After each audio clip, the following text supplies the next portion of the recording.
como todos los jueves, Susana Ochoa, feminista, analista política. Pues sí, bienvenida también. Regreso a los jueves porque la semana pasada estuve el viernes, pero me gusta más hablar entre nacional y local. Sí, entre lo nacional y local, y además también con estas discusiones que son necesarias entre las izquierdas también y entre los distintos.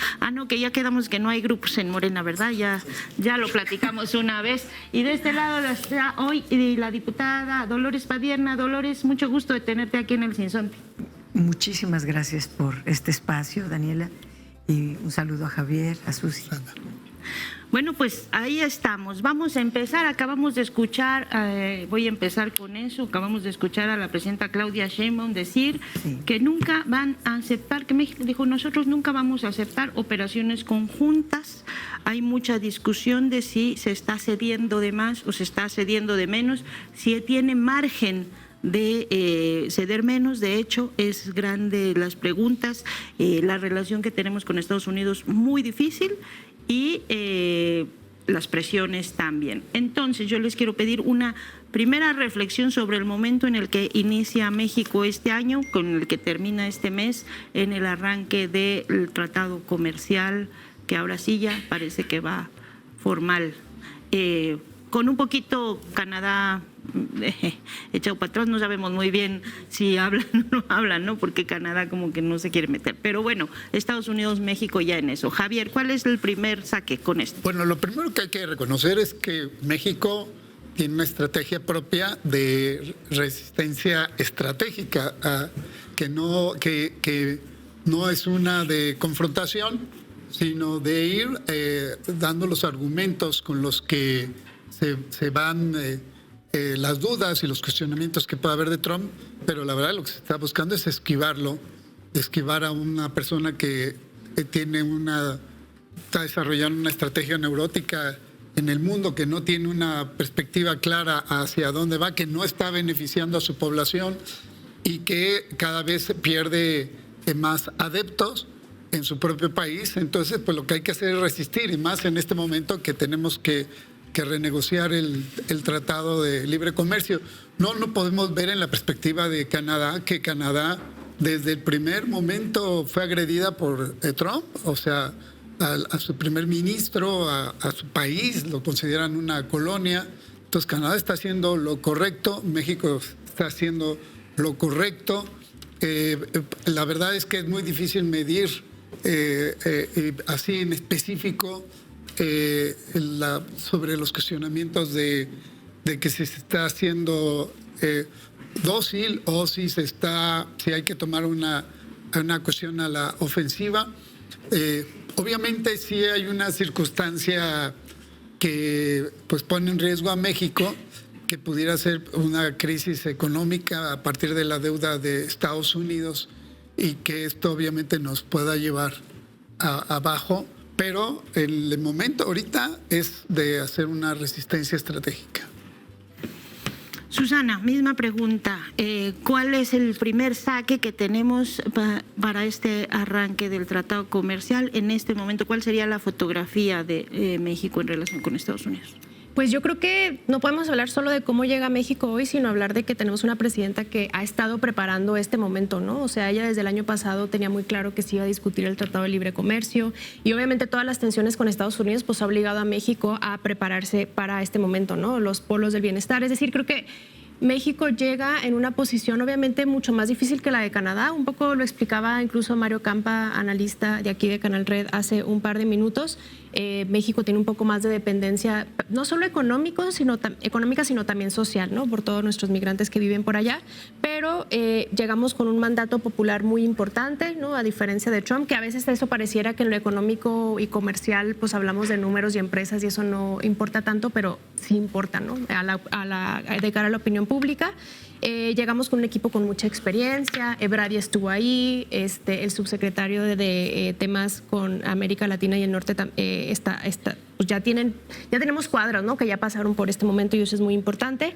Y creo que a diferencia de otras veces que se ha discutido el Tratado de Libre Comercio, no me refiero a Andrés Manuel, sino antes de Andrés Manuel, pues México llegaba, pues cómo hacemos más ricos a nuestros más ricos y cómo fortalecemos simplemente las relaciones comerciales, ¿no? Y pues ahora al tener un gobierno de izquierda, pues uno llega con una apuesta de cómo le hacemos para que este tratado funcione para que la gente de nuestro país viva mejor. Entonces creo que se va a notar mucho también, creo yo, pues la mano de la presidenta en la negociación, a pesar de que pues tenemos un personaje como Ebrard, que es hombre, ¿no? Que ya tiene con mucha experiencia, pues creo que se va a ir notando pues este liderazgo, ¿no? Que ha tenido la presidenta durante mucho tiempo. Y creo que el Tratado de Libre Comercio pues es relevante no solo para estos 3 países, sino de cara al mundo, ¿no? O sea, lo que se discute en este Tratado de Libre Comercio pues tiene que ver también con otros intereses geopolíticos, el papel de China, que tanto nos podemos abrir a otros países en la negociación. Entonces creo que va a ser 6 meses, ¿no? En julio o junio me parece que termina la negociación. Creo que van a ser meses muy, muy importantes y creo que pues nosotras como militantes y como fuerzas de izquierda pues tenemos que estar muy atentas y sobre todo pues defender nuestra soberanía, pero también entender que pues hay muchas presiones que no solo tienen que ver con las cosas que a nosotras nos gustaría ver, sino con otras tensiones que creo que la presidenta ha sido hasta ahora muy hábil en poder sortear. Dolores, quiero aprovechar la experiencia que tienes ya en todos estos años de militancia y desde el legislativo, un poco también para hacer la perspectiva de lo que han sido las negociaciones de los tratados comerciales, ¿no? O sea, lo que ha implicado a México estos distintos momentos. Es muy distinto este momento que el de la pasada revisión, que también estuvo Donald Trump implicado, y que los términos de las negociaciones eran muy distintos, no tenían ahí una pistola en la cabeza, que es como ahora suele negociar Estados Unidos con los países de América. Pero un poco esa perspectiva, si nos pudieras dar, ¿cómo miras esta negociación en relación con cómo han sido los otros momentos de los tratados, del tratado comercial? Yo estuve incluso en la negociación cuando estuvo Peña Nieto, fui a Washington a observar cómo se llevan a cabo esas mesas, esas discusiones. Y bueno, aunque mucho se prepara por los cancilleres, por los secretarios de Economía mixtos, o los 3, se llega a las mesas y todavía hay una discusión importante. Es muy interesante, pero señalar que el Tratado México-Estados Unidos-Canadá es una integración regional. Nadie se puede zafar. O sea, si Estados Unidos quisiera hoy tumbarlo como hace otras cosas, los más afectados serían ellos. Los que más defienden este tratado son los empresarios de Estados Unidos. Han invertido demasiado dinero, son décadas de un modelo económico que no fácilmente Trump podría quitarlo. Creo que lo usa más bien como una herramienta de presión, de chantaje. Dice que no es relevante, que lo puede quitar. No, es que él representa a los grandes capitales y él obedece a los grandes capitales. Y los grandes capitales, en el caso de México también todos los medianos, no lo dejarían hacer eso. Tengo plena confianza en la presidenta. Ahorita que la veíamos aquí en pantalla, esta llamada que tiene con Donald Trump el día de hoy, donde hablan de seguridad y dice, nos fue bien, está de acuerdo con los resultados que da México en materia de seguridad, en materia de comercio vamos avanzando. Si lo ligamos a lo que ayer decía el licenciado Marcelo Ebrard, de que se reunió, que hay grandes avances, esto demuestra que la política de la presidenta, su tacto, su inteligencia, su serenidad, su estrategia, ha funcionado mejor que lo que otros gobernantes, a los cuales pues otros países no les ha ido tan bien. Entonces yo creo que debemos de celebrar que, a pesar de lo que tú comentas, de una relación tan desigual, tan asimétrica, tan compleja, la presidenta tenga un plan para salir adelante de un modo, del otro o del otro. ¿No es un poco ingenuo? Ayer alguien me decía que quizá Marcelo Ebrard está haciendo un poco soberbio de pensar que va, digamos, a mantener posibilidades de dialogar realmente con el gobierno de Estados Unidos en esta faceta, que a lo mejor ellos también están haciendo el tiempo no suficiente para, mientras van ganando otras posiciones en el continente, y luego presionar todavía más a México. Pero yo te pregunto, ¿no es dentro de, además con la experiencia de negociaciones políticas, no es un poco ingenuo pensar que Estados Unidos, o sea, que podemos mantener esta relación medio de amistad con Estados Unidos? Lo decía Susi, desde 2018, la transformación, la cuarta transformación, desde el presidente Andrés Manuel López Obrador y ahora la presidenta, se trabaja en el otro plan. Digamos que el Tratado de Libre Comercio es necesario para nosotros porque es lo único que hizo el neoliberalismo, es lo único que hoy tenemos en materia económica, genera 2.8 millones de empleos, así sea por ese solo dato. Hay que defender el Tratado México, Estados Unidos y Canadá, y por las tantas inversiones que hay ahí en ese tratado. Pero no estamos cruzados de brazos, tenemos el otro plan, el del mercado interno. Y México se presenta a las negociaciones en Washington no con las manos vacías, sino con una economía estable, una economía que entrega resultados elocuentes a nivel mundial. El propio Banco Mundial diciendo que se fortalecieron las clases medias, que se redujo la pobreza, que el salario mínimo recuperó poder adquisitivo en 154%, el tener una economía con una recaudación histórica arriba de 6 billones sin aumentar impuestos, sin aumentar tarifas en términos reales, un comercio exterior con superávit, cosa que ya lo quisiera Canadá y otros. No, México tiene superávit comercial. Todavía las cifras de esta semana son, las exportaciones de México son mayores y hay una ligera recomposición en nuestras exportaciones. Por lo mismo de Donald Trump, ya las exportaciones automotrices van disminuyendo, pero van aumentando la metalmecánica, la eléctrica y otras. Y tenemos también un superpeso, 17.20 estuvimos ayer. Esto ayuda a la economía familiar, esto ayuda a las personas, la gente gana en pesos. Si los pesos se fortalecen, se fortalece el ingreso de la gente, que junto con los 2.5 salarios mínimos que dice el INEGI ganamos en promedio, entonces, y el salario va subiendo, más la política de bienestar, pues no es magia, es una estrategia de política económica pensada en el mercado interno, porque si se fortalece el gran mercado que somos los mexicanos, lo estoy diciendo en términos muy económicos, pero, o digámoslo bien, si el pueblo de México mejora sus condiciones de vida y fortalece su capacidad de consumo, el consumo se convierte entonces en un detonante económico, es la demanda agregada para ser el otro plan. Ya tenemos el motor del mercado exterior, no hay que soltarlo, hay que mejorarlo, hay que perfeccionarlo, hay que apostarle a que nos va a ir bien en la negociación,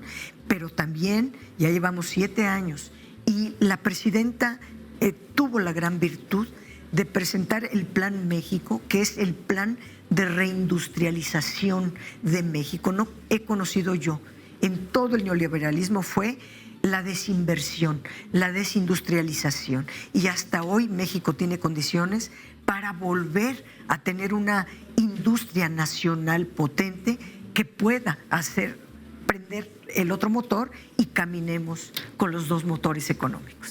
Perdón. Me quedo con esto del superpeso y Plan México como temas ahorita para explorar, pero Susana, quiero ir contigo para, se ha puesto y se habló de lo poquito que sabemos que está ahí con este arranque, temas de revisión, por lo menos eso han dicho en Estados Unidos, minerales raros o críticos, no sé cómo le llaman porque luego ya son términos nuevos para mí, y temas energéticos también. ¿Qué implicaría para para nosotros cualquier cosa que tenga que ceder en el espacio de temas energéticos, por ejemplo, o de minerales. Esas son preocupaciones que puede tener claramente mucha gente, porque sabemos las presiones que se tienen, pero tampoco queremos que haya que se eche para atrás en temas de minería, en temas lo que ya se había ganado en 6 años, ¿no?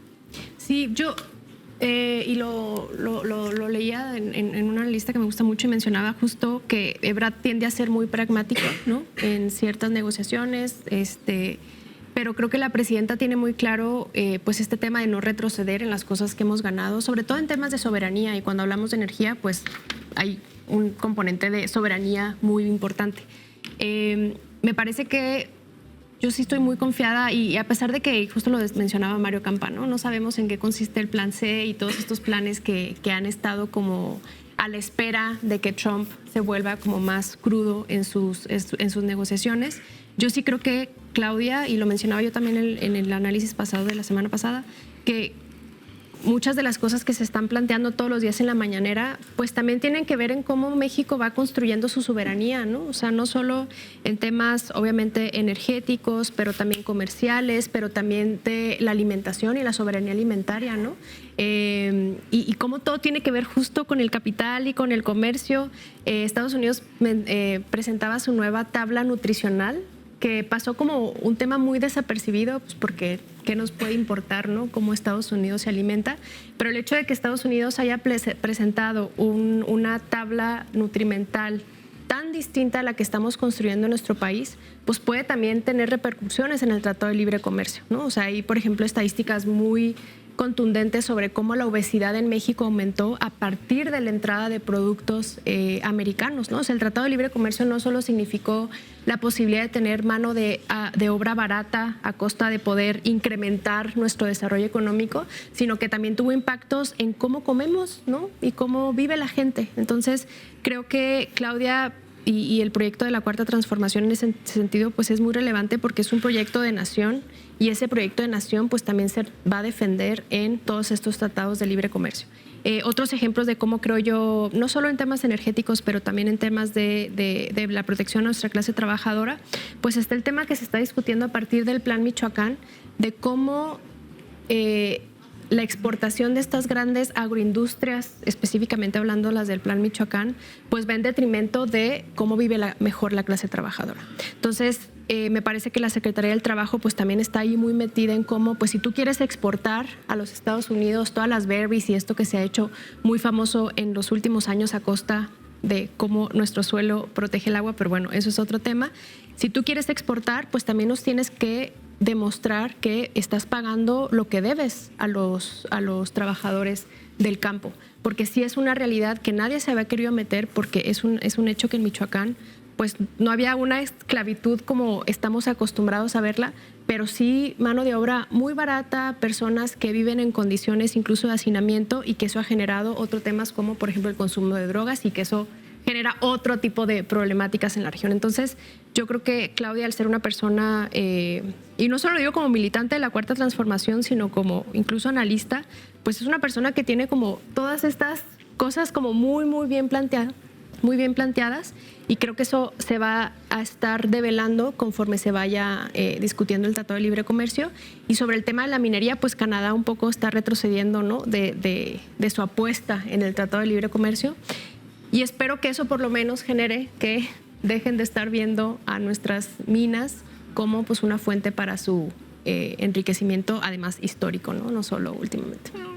Canadá no va a dejar de estar viéndonos así, te lo digo, los he estado con varios funcionarios, se los he dicho y me han dicho, pues es que de eso vivimos, o sea, ¿no? Han sido discusiones, algún día les contaré esas discusiones, pero vamos a ver, porque ahí está el otro tema, a ver si tenemos el corte de lo que ayer dijo Claudia Sheinbaum sobre el tema de Cuba, del petróleo a Cuba. A Cuba.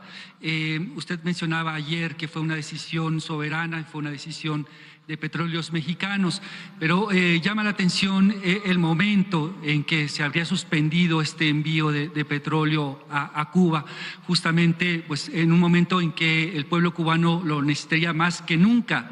Esto pues debido a lo que está sucediendo con Venezuela, que era uno de los principales proveedores de petróleo, y también por la inmensa necesidad de combustible del pueblo cubano, en cuanto a que es indispensable para la generación eléctrica y bueno, en una circunstancia de bloqueo. Entonces, preguntarle por qué en este momento y si no habría una sensibilidad política también de Petróleos Mexicanos de tomar esta decisión en estos momentos. Qué bueno que lo preguntas para que pueda yo aclarar lo que se dijo ayer. Hay dos vías por las que se entrega petróleo a Cuba. Una es a través de contratos que establece Petróleos Mexicanos con alguna institución del gobierno cubano. Esa es una vía. Y ahí, en ese contrato, pues es lo que yo dije, Petróleos Mexicanos determina, pues de acuerdo con el contrato, cuándo se envía. La otra es la ayuda humanitaria, que también se envía petróleo por ayuda humanitaria, como otras cosas que se envían por ayuda humanitaria. Por ejemplo, recientemente Estados Unidos envió ayuda humanitaria a la isla y otros países han enviado ayuda humanitaria a la isla. Entonces, por eso digo que es una decisión soberana de México el enviar ayuda humanitaria y con Pemex en términos del contrato cuándo envía. Yo nunca hablé de si se había suspendido o no se había suspendido. Eso fue una interpretación posterior a partir de una nota que salió en un periódico. Entonces, la ayuda humanitaria a Cuba como a otros países continúa, porque es ayuda humanitaria y México siempre ha sido solidario con todo el mundo y son decisiones soberanas. El tema del contrato, pues obviamente el contrato es con Pemex. Entonces ahí en el contrato pues se determina cuándo se envía, cuándo no se envía, en fin, todo lo que tenga que ver con eso.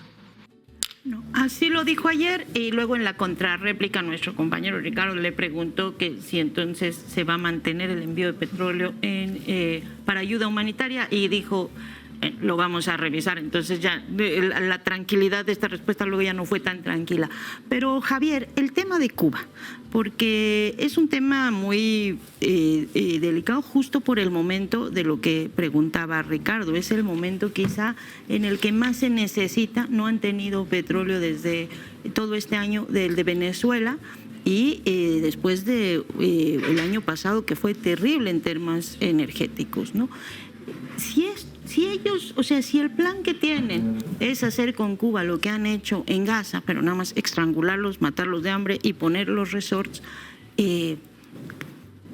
pues México no puede quedarse o sea, no puede decir no les ayudo, o sí, o sea, la decisión de salvemos nosotros, salvemos a los mexicanos y que se queden ahí perdidos los cubanos. Bueno, hay que reconocer que este inicio de negociaciones del tratado tiene presiones muy fuertes para México. Una es esta. Fueron notas, fueron declaraciones de republicanos que han estado presionando directamente a México. Jorge Ramos, el que se siente muy autónomo en el Reforma, escribe justo de eso cuando está viendo todo lo que está sucediendo en Estados Unidos. Entonces, es un tema que obviamente va a ser parte de la presión que se está dando. Otro tema, por ejemplo, a mí me parece que sí es importante ver todo el contexto. Hay un nuevo libro que se editó que se llama El golpe invisible, que está promovido por Trump y que está diciendo abiertamente que México está organizando una invasión, estar influyendo en la política de Estados Unidos y que esto es organizado por Morena. O sea, todo esto y obviamente muchísimas más presiones que va a hacer colateralmente Trump, pues buscan presionar a México para que pues para obtener, llegar en otras condiciones a la negociación del Tratado de Libre Comercio. El tema es separar entre la venta del petróleo que se hace por Pemex y la ayuda humanitaria. A mí me parece también muy claro, no dijo cantidades en ambos lados. Entonces, cuando dice es una decisión soberana de la empresa, pues obviamente tiene que ver con las cuestiones de negocio, de compra-venta. Y ahí sí, pues es conveniente que la empresa pueda tomar sus decisiones en ese sentido. Pero está la perspectiva de el apoyo humanitario, y esa perspectiva está abierta. Y está abierta. ¿Cuánto va en cada uno de estas posiciones a Cuba? Pues no se sabe. Lo cierto es que sí está viviéndose una presión fuerte contra México, y que pues buena parte se expresa en este tipo de movimientos que México está reaccionando, que yo creo que de manera adecuada. Ahora, el asunto, el otro tema es el de la seguridad. O sea, está el comercial, ¿no? Y que tiene todos estos elementos, pero en el otro tema es el asunto de la seguridad. Aviones sobrevolando, entrega de personas, igual en actitud, digo, decisión soberana, porque nos hacían daño a nosotros, pero uno dice, bueno, se supone que para eso se reformó el Poder Judicial, para que nosotros tengamos un Poder Judicial fuerte que pueda enjuiciar a las personas que hacen daño aquí mismo. No tendría que hacerse a otro país. Me imagino si un avión de la Fuerza Aérea de México sobrevolara Estados Unidos, a ver si a ellos les parecería muy bien, ¿no? Ese tipo de cosas es otro tema que parece muy sensible, que parecen muy interesados, y que de pronto para la percepción de algunas personas estamos cediendo demasiado. Hay que reconocer que la presidenta Claudia Sheinbaum se destaca de todos los gobiernos, de todos. O sea, Milei, Noboa de Ecuador, que obviamente la circunstancia que vive Colombia y Brasil es distinta, ¿verdad? Pero con los europeos, los gobiernos europeos que se fueron pues a rendirle pleitesías a Estados Unidos, el gobierno de Canadá, que ha sufrido pues humillaciones de su primer ministro, ¿verdad? México pues ha mantenido una posición de respeto recta, y que no ha caído en provocaciones, porque todas esas pueden ser provocaciones que pues tú reacciones de una manera pronta, aparentemente con una cuestión de respuesta, pero si tú tienes una perspectiva estratégica que dices serenidad, calma, esto no amerita generar un rompimiento, sino se mantiene.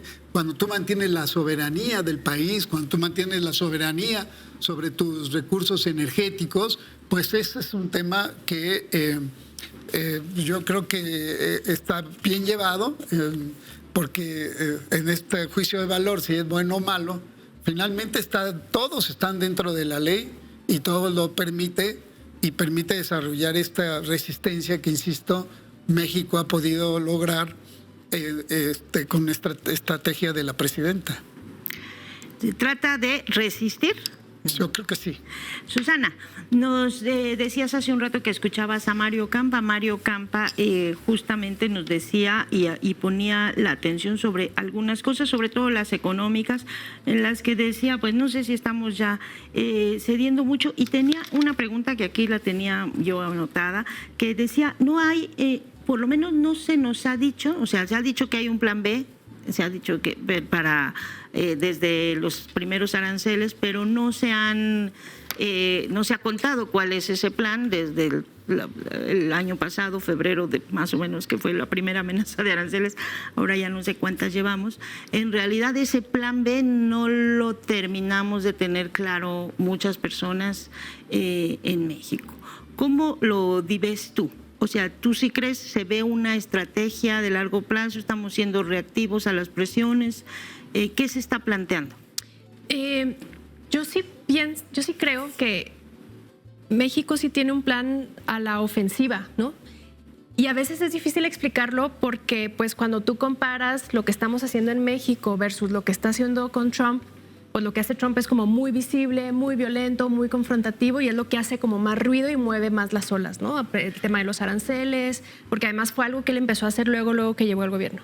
Pero en cambio, y creo que un poco también como los chinos, pues tenemos un planteamiento de más largo aliento, ¿no? Y que a veces y es como...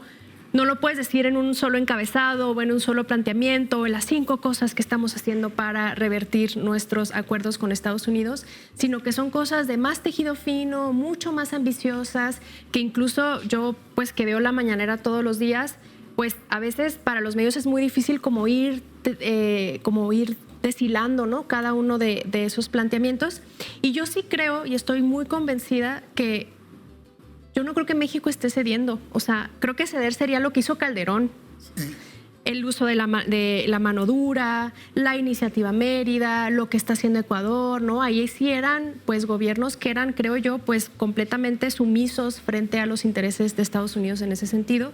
Y creo que a veces, yo sé que Trump y en Estados Unidos, pues, ya la verdad no existe, ¿no? Es como lo que yo esté planteando, ¿no? Y cómo Fox me ayuda a ir construyendo una narrativa que pueda apoyar lo que yo estoy diciendo. Pero creo que es como muy contundente los resultados que ha dado México respecto a lo que Estados Unidos quiere y es, pues, cómo le hacemos para bajar. Y no sé si lo que quiere, pero lo que le ayuda a justificar muchas medidas, ¿no? Y es el tema del fentanilo. Y creo que ahora el desafío que tenemos es, como país ya hemos como tratado de posicionar que el tema de las armas es algo que nos interesa, ¿no? Y la presidenta lo dice todos los días. Estados Unidos quiere más cooperación, nosotros queremos ver de su parte cooperación en el sentido de cómo le hacemos para que las armas de sus grandes empresas dejen de llegar a Estados Unidos por la vía ilegal.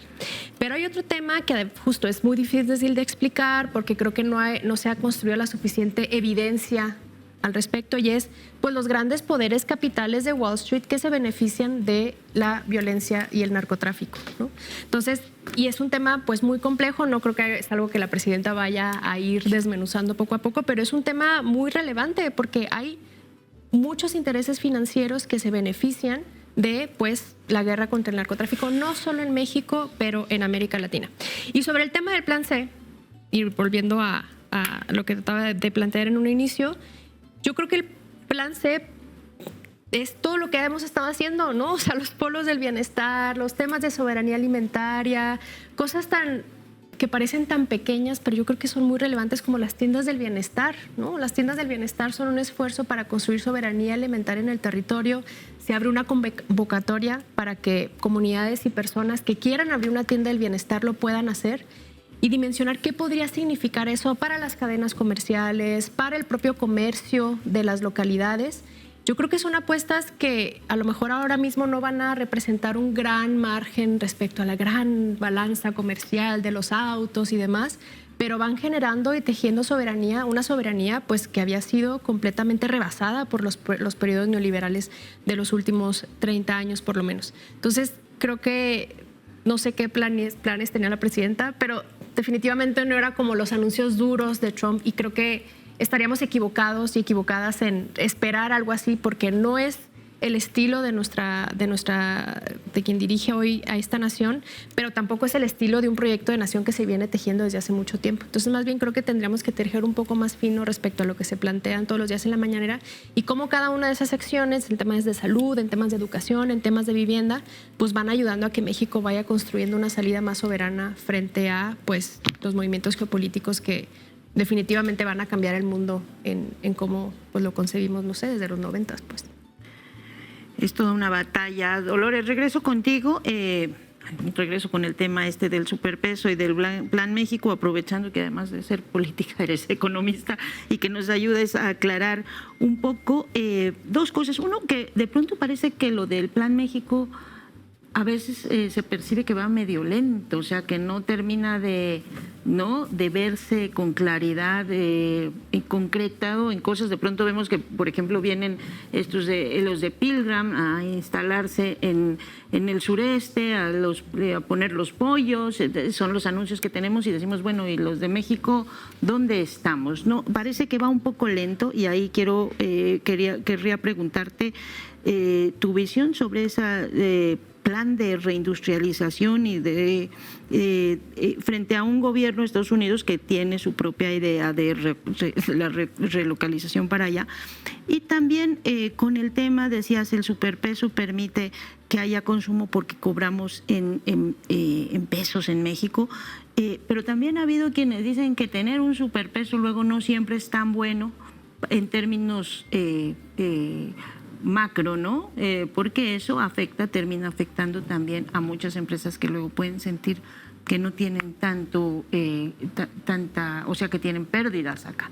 Entonces, si nos ayudas a aclarar las dos cosas, te lo agradeceré mucho. Solo enseguida entro a contestar.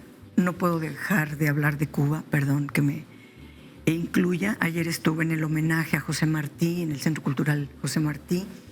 Mucha emoción, es muy conmovedor todo este momento. Mucha solidaridad hacia Cuba de México. Y hay que señalar una y otra vez que la soberanía es el eje de la política exterior de México y que esta ayuda humanitaria, esta ayuda de entrega de petróleo a Cuba no es de ahora, ni tampoco la relación económica con Cuba. En 1994, Carlos Salinas de Gortari invirtió $350 millones en la refinería Cienfuegos, que todavía hoy funciona, es de las dos que está funcionando. Vicente Fox en 2025 volvió a refrendar el programa de cooperación energética para que entre Venezuela y México entregaran petróleo a las naciones centroamericanas y del Caribe que no tienen este recurso. Peña Nieto en 2013 condonó la deuda que se tenía con Pemex, pero además también la deuda financiera con Bancomex. Y nos podemos ir hasta 1962, cuando inició este bloqueo. Creo que ahora Pemex puso en pausa un buque, el que iba a salir justamente en enero, y eso hizo muchas especulaciones. Qué bueno que la presidenta fue muy precisa ayer. La solidaridad con Cuba no se va a suspender. Esto es algo muy importante porque Cuba lleva ya más de 6 décadas con este bloqueo criminal. La isla ha resistido de una manera heroica, con mucha dignidad, y creo que México debe de continuar con los envíos. Y por supuesto que están las presiones durísimas porque Donald Trump y sobre todo su halcón, ¿cómo se llama? Marco Rubio, pues quiere Cuba, quiere apropiarse de Cuba, traen esa, y es siempre una presidenta, y cualquiera lo haría, los intereses de México, desde luego, que van a estar protegidos y cuidados por quien gobierna. Bueno, dicho eso, también en relación al Tratado México, Estados Unidos y Canadá, si acaso algo preocupa de las declaraciones de ayer, fue el capítulo energético. Decía yo que cuando estuve en el Senado participé en la discusión y en realidad me metí porque el capítulo energético que tenía el TEMEC era un tomo verdaderamente indignante. Ya lo había firmado México, fue la entrega prácticamente de toda nuestra industria petrolera a Estados Unidos. Por fortuna llega el presidente Andrés Manuel López Obrador, saca ese tomo y pone una hojita donde pone las reglas de nuestra soberanía energética y de cómo México debía haber defendido esto antes. Lamentablemente el presidente no tuvo mayoría calificada para poder hacer reformas constitucionales de gran envergadura. Hicimos el artículo 3º, creamos la Guardia Nacional, muchas otras cosas que hoy tenemos en la Cuarta Transformación. Y la presidenta Claudia Sheinbaum, que por fortuna el pueblo de México nos dio, aceptó el plan C de darnos la mayoría calificada para poder armar el marco constitucional. Ahí va ya la soberanía energética, el plan de México, y México tiene que respetar su propia constitución. Entonces, es muy importante poner ojo en este tema. Por otro lado, el Plan México. Si todos recordamos, el Plan México lo dio a conocer la presidenta Claudia Sheinbaum con bombo y platillo, con ejes rectores muy importantes. Es prácticamente la reindustrialización de México y los polos de desarrollo para potenciar o para desarrollar las potencialidades económicas de nuestro país de la mano con inversionistas mexicanos. Todavía noviembre, diciembre del 2024 estuvimos con ello. En enero, lamentablemente, llegó Donald Trump, dio un manotazo en el tablero internacional, tumbó muchas cosas. Por fortuna, en el caso de México, ahí estamos, y esto sí movió a la pieza central del Plan México, que es la inversión del capital mexicano en los polos de desarrollo y en esta reindustrialización. Tenemos la inversión extranjera directa histórica, cifras históricas, y bienvenida, porque a diferencia de otro tipo de inversiones financieras o lo que sea, la inversión extranjera directa genera empleos, genera capital fijo. Y es lo que buscamos también del capital nacional, y darle al capital nacional, a los inversionistas mexicanos, esta otra gran oportunidad de inversión, de realización de su capital, y entró como en pausa. ¿Por qué? No por nosotros ni por la presidenta, sino porque los inversionistas no arriesgan nunca su capital. Entonces, lo que hace el secretario de Economía de todos los jueves, o casi todos, presentar, pues ahora tenemos a Pilgrim, y ahora tenemos a este, y ahora al otro, presentar esta decisión de capitalistas que sí están de acuerdo con el Plan México, que sí quieren este plan para sobrevivencia incluso de ellos mismos. Nosotros lo hacemos con una visión estratégica, pero qué bueno que haya capitalistas, como se llamen, pero que le apuesten a invertir en nuestro país. Y en relación al superpeso, bajar la tasa de interés, tener una revalorización del peso es importante para la economía nacional fundamentalmente. Y decía yo, para fortalecer el mercado interno, pero también porque reduce el monto de la deuda pública, y eso es un eje bien importante. Ahora, si nos vamos al tema de las exportaciones y la macroeconomía, pues sí, porque entre menos, los dólares valen menos en valor, y nuestro valor de las exportaciones es menor, y todo tiene un pro y un contra. Pero si ahorita queremos fortalecer la economía nacional, tener una estabilidad del peso, una economía estable, un control de la deuda pública, que la presidenta le llama, pues el controlar, mantener en 50% del Producto Interno Bruto esta deuda pública, que es heredada y que se ha aumentado 1 billón de pesos cada año, no por nosotros, sino para pagar la deuda heredada. Y todo eso se puede demostrar, yo lo he estado demostrando en la Cámara de Diputados. Bueno, ya quisiera pasar también a un tema que tiene que ver con la geopolítica, pero también que tiene que ver, bueno, esta semana, bueno, en estos meses y en estos días, y ya no sé desde cuándo, pero esta semana hemos visto justamente diríamos a la internacional reaccionaria moverse en los de sus presidentes. Bueno, vimos en Argentina, que es parte de, voy a adelantar parte de la editorial, en Argentina el Derecha Fest, o no sé cómo se llama, de Milei, que cantó y todo, Kast, el presidente electo de Chile, haciendo gira con Bukele en Dominicana, viendo sus estrategias de seguridad. Ayer tomó protesta en Honduras, Nasri Asfura. Vamos a tener elecciones en Costa Rica también muy complejas, y tenemos a Marco Rubio ayer diciendo justamente que quieren que cambie el régimen, dicen ellos, de Cuba, con declaraciones muy fuertes ayer sobre Cuba en el Senado, que bueno, no nos sorprenden de Marco Rubio. El asunto es que se están moviendo y no vemos a veces la misma reacción de las izquierdas, y ahí va como la valoración política de América Latina o de América, o de las puentes entre los distintos grupos. en ese mismo tenor, ¿no? Se están moviendo, se juntan, se hablan, se dicen amiguitos, se hacen sus reuniones, y las izquierdas de pronto están muy ocupadas en sobrevivir.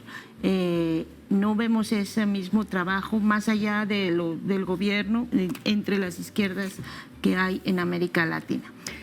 Sobre eso, Dolores. A lo mejor peco de soberbia al presumir a la Cuarta Transformación, pero las izquierdas de América Latina deberían de visualizar con mayor detalle el proceso mexicano, porque es un proceso estructural que va al cambio de régimen en todos los sentidos. Cuando se gobierna por encimita, cuando estás en la doble vía, en el neoliberalismo y en tu proyecto nacional, revuelves todo y no cuajas nada. Es necesario ver el ejemplo de Brasil, el ejemplo de Cuba, el ejemplo de México. ¿Y qué ha pasado en América Latina? Pues este modelo cíclico, que de repente llega a la izquierda latinoamericana a gobernar, Ecuador, Colombia, muchos países, nos sentimos muy contentos, nos reunimos, nos vemos, pero no se va a fondo. Entonces, cuando vienen los cambios geopolíticos como el que estamos padeciendo literal, entonces Donald Trump va poniendo sus presidentes por la buena o por la mala. Ahí está el caso de Honduras, ahí está Argentina. O sea, si no votan por el mío, entonces se acaba el mundo. Y bueno, pues pone a temblar a esos países. A nosotros no nos pone a temblar porque nuestro 4T se enraizó, necesitamos más tiempo, desde luego, para su consolidación, pero necesitamos pues que las izquierdas platiquemos más. Yo extraño el Foro de Sao Paulo, los análisis geopolíticos de la región y cómo ayudarnos unos a otros y consolidar nuestro modelo regional. Sí, me dicen romántica, el de José Martí sí, el de Bolívar sí, porque esta es nuestra gran aspiración a que nuestra América sea libre, sea justa, sea digna. Y aquí tenemos una presidenta que está haciendo todo para lograrlo. Creo que Cuba y Brasil tienen que hablar más. Creo que China tiene que apoyar más a Cuba y no dejarla sola a nadie, para que podamos preservar ese nicho de gobierno de izquierda, más allá de la narrativa de la derecha que yo no me compro, apoyarnos las izquierdas latinoamericanas. Perdón. Veremos que Morena convoque a un foro de Sao Paulo 2 o algo así. Susana, ¿veremos algo así en los próximos meses, años? Ay, sí, yo como en cada programa lo digo, ¿no? La militancia de los países de América Latina tiene que reunirse, y si hoy Claudia no puede convocar, Petro no puede convocar, Lula no puede convocar, pues para eso estamos. ¿Presidenta? Claro, para eso estamos, la presidenta Luisa María Alcalde de Morena, para eso está la gente que está hoy convocando el nuevo partido que nace en Colombia a partir del proceso de Gustavo Petro, que lograron pues construir un solo frente. En Chile, bueno, yo tengo mis críticas muy profundas hacia Gabriel Boric, pero por lo menos allá también lograron que el Frente Amplio se consolidara también como un partido político. Y creo que esta facilidad que tienen los presidentes de derecha para reunirse y hacer turismo político, pues tiene que ver con que pues no trabajan para la gente, ¿no? Entonces para ellos es muy fácil como outsourcear su política nacional a lo que hacen los empresarios, porque justo lo que mencionaba la diputada, pues se gobierna por encima, ¿no? Entonces no tienes que estar en territorio, te puedes dar el lujo de hacer festivales, cantar en un concierto para, pues, incluso su propio ego, ¿no? Porque me parece que Milei, pues, él como que en su otra vida quiso ser cantante de rock. A ver si tenemos ahí la imagen, porque la teníamos hace un rato. No creo que no el video, pero a ver, ay, sí, ahí está. No.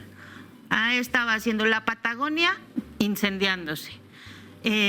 Los aviones de Estados Unidos aterrizando en Tierra del Fuego y Milei cantando en su Derecha Fest, así le llamó. Así, miren nada más con qué emoción. Bueno, es completamente vomitivo y muy representativo de los tiempos actuales, pero que esto no nos desvíe, porque Milei puede parecer muy chistoso y un payaso, pero así como Trump es un payaso, pues hay poderes muy importantes que lo sostienen, ¿no? O sea, no es una cosa aislada de los proyectos que buscan, pues, tratar de salir bien parados de un proceso que ellos mismos generaron. Y creo que el desafío que tenemos como, de nuevo, cuarta transformación son dos, ¿no? No solo es mejorar sustancialmente y materialmente la vida de la gente, construir nuevas instituciones que obedezcan no al capital y a ese reacomodo, sino pues a cómo nos vamos a organizar como sociedad. Y está un desafío que creo que explica por qué para las izquierdas en América Latina es muy difícil, ha sido muy difícil sostenerse, y creo yo es pues el tema de profundizar la revolución de las conciencias, ¿no? ¿Cómo le hacemos para que la gente que vivimos en este país entendamos que las pensiones, el mejoramiento del salario mínimo y muchas otras cosas que se están planteando pues no son logros personales, ¿no? Sino que tienen que ver con un proyecto comunitario, más poniendo la vida, como lo dice Petro, al centro? Y creo que ese es el desafío principal, ¿no? O sea, muchas de las clases medias que se construyeron a partir del peronismo, a partir de cuando llegó Rafael Correa, pues terminaron eventualmente volviendo a votar por la derecha, ¿no? Hay incluso memes que explican de votar por la izquierda, mejorar tu calidad de vida, votar para la derecha para creer que eso va a perpetuar tu mejoramiento económico y de nuevo pues regresar a la desigualdad y procesos terribles como los que estamos viviendo, y digo viviendo porque soy latinoamericanista y pues hasta acá también se percibe lo que está viviendo la gente en Argentina, y creo que ese sí es un proceso que requiere como mucho más trabajo de base, que creo que es lo que tendría que, y entiendo que el partido lo está tratando de hacer, pero necesitamos profundizarlo y también hablar de un proyecto regional, pues creo que hoy se vuelve muy relevante frente a pues los planteamientos tan violentos que está haciendo el imperio y estas, yo no sé si son patadas de ahogado, porque creo que esta gente tiene claras muchas cosas de cómo salir bien parados y que su capital no se pierda frente a estos reacomodos, pero creo que quisiéramos ver a Claudia más presente, ¿no? En las discusiones latinoamericanas, pero bueno, para eso tenemos un partido que hoy pues es el partido más grande de América Latina, quizás un poco después del Partido del Trabajo de Lula, pues porque Brasil es mucho más grande, pero pensar que tenemos un partido que en un contexto donde nadie cree en los partidos, pues tiene cierta legitimidad, pues tendría que estar encabezando pues un proceso de vanguardia, y creo que para eso estamos no solo aquí dando la batalla evidentemente narrativa, pero también tendríamos que estar en la calle, ¿no? Yo lo platicaba con militantes de Chihuahua, y Chihuahua es de los estados que más ha sido afectado, ¿no? Por el tema del agua, y pues por lo menos la gente en Morena no se movilizó en los espacios públicos para explicar por qué la ley de aguas era tan relevante, ¿no? Y creo que ahí un poco salimos perdiendo frente a la narrativa de los grandes poderes que tienen el tema del agua, sobre cómo esto iba a afectar al campo y sobre cómo no se iba a poder heredar los ranchos y lo que sea. Y creo que hay un aprendizaje que tenemos para nuestra militancia, ¿no? Movilizarnos, no solo pensar que hay grandes ideas que tiene nuestra presidenta, sino que tenemos que respaldarlas, movilizarnos y lograr que tenga respaldo popular para que no nos pase lo que nos pasó con la ley de aguas, que hoy está como medio parada, pero que sabemos que tiene que seguir avanzando.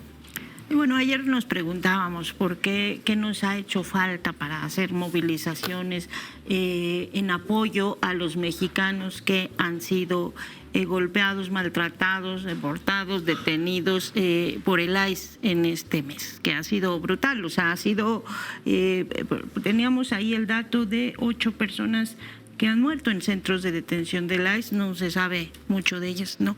Pero justamente más allá del gobierno que presentó su petición, porque no hay una sociedad aquí activa cuando son migrantes mexicanos. Pero bueno, mientras seguimos esperando el foro social, Javier, lo que sí hemos visto que es el otro tema del que se juntan estas derechas es en el TikTok. El TikTok, que fue una herramienta tan fundamental para hacerle ese boicot a Trump, que no perdonó nunca en su campaña presidencial, o no sé si era en la campaña, en realidad no me acuerdo ya ni de qué era, pero pues ya los chinos, después de 6 años de la empresa china, después de 6, 7 años de batalla legal, anunciaron la semana pasada que se lo vendían, y se lo vendieron buena parte a uno, era el dueño de Oracle, que es el ahora pues el que está ganando. Ahí teníamos la lista, el tuit de Bernie Sanders, a ver si lo tenemos, de todo lo que tiene ya Larry Ellison de medios y de plataformas y de espacios, y ahí está, ¿no? CBS, MTV, de Free Press, bla, bla, bla, bueno, todo, Nickelodeon, Paramount, bla, bla, bla, y lo que se le sume. Y ahora, bueno, aparte de Oracle, y los otros que lo tienen, pues es uno que tiene empresas con Trump, otro que tiene negocios con J.D. Vance. O sea, además de todo, ocupando el espacio de las plataformas digitales, los algoritmos cada vez más. Antes solo era el de la X, pero ahora ya lo vamos a tener como en todos lados.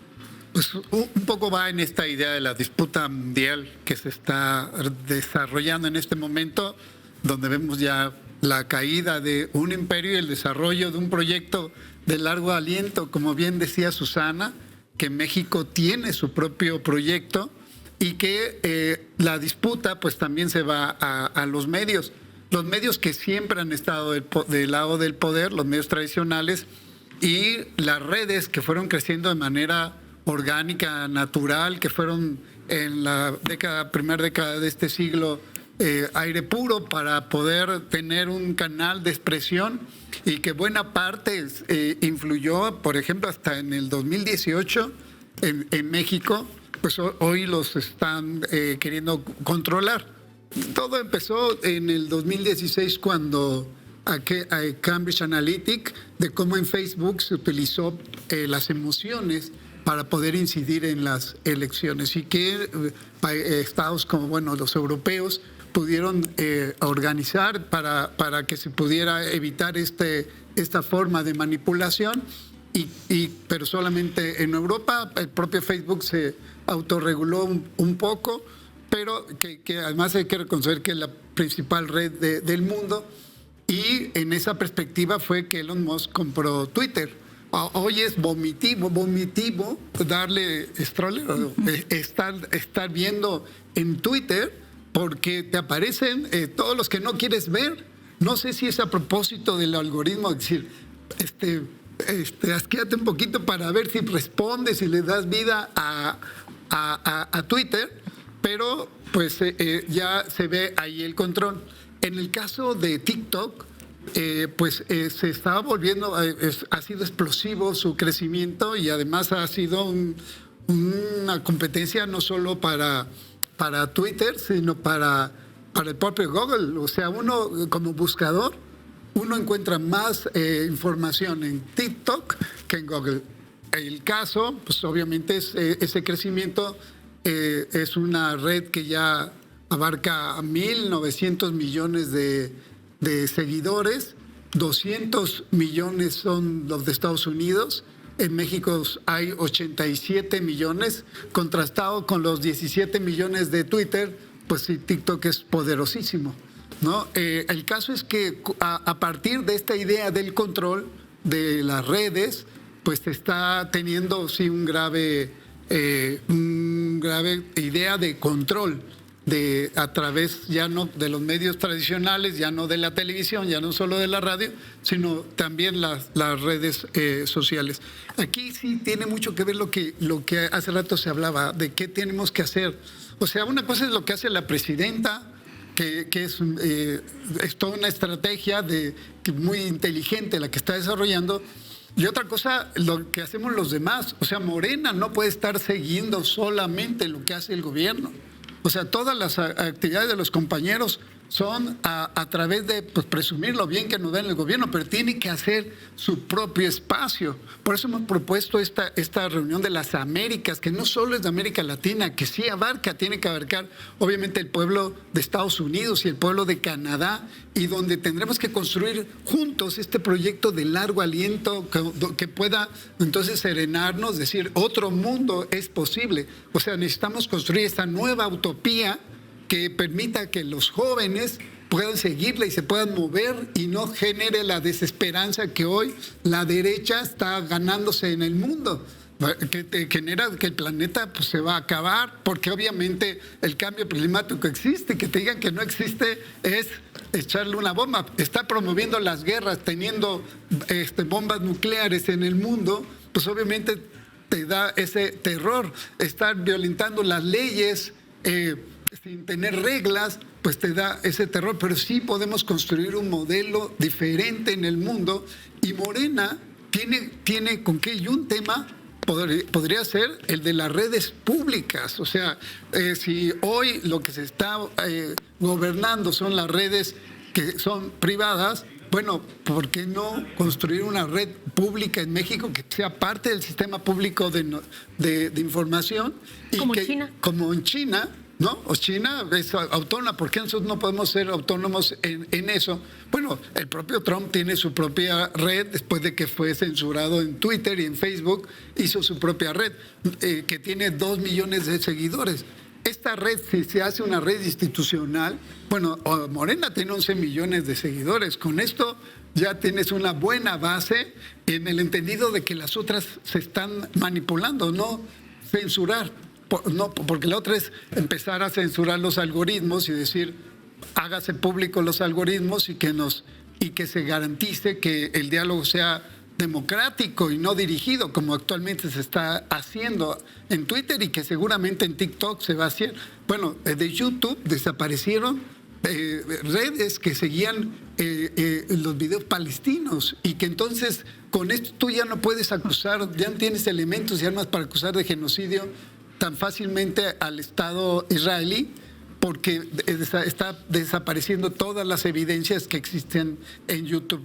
Entonces sí es importante reaccionar, sí es muy grave lo que está sucediendo en el movimiento de cómo está viendo la derecha, y sí es importante que nosotros le demos mucho empuje a este proyecto de largo aliento que tenemos para México, para América Latina, para el mundo, y que sí podemos construir un mundo diferente, una utopía para que mueva el mundo de otra manera.